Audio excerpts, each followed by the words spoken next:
Hello everyone, how are you doing? This is MD Tech here with another quick tutorial.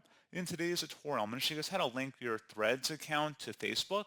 So if you want to have your profile displayed on Facebook, in today's tutorial, I'm going to show you guys how to do that. And without further ado, let's go ahead and jump right into it. So all you have to do is have your Facebook profile open and select the About tab. And now on the left side, you want to select where it says Contact and Basic Info. Underneath Website and Social Links, select the Add a Social Link button. At this point, go ahead and select Add a Social Link. You can click on the drop-down next to it, select Threads, type in your username handle in here, and then select Save and give it a moment, and that's all you have to do.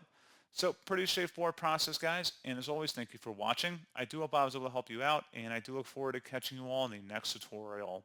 Goodbye.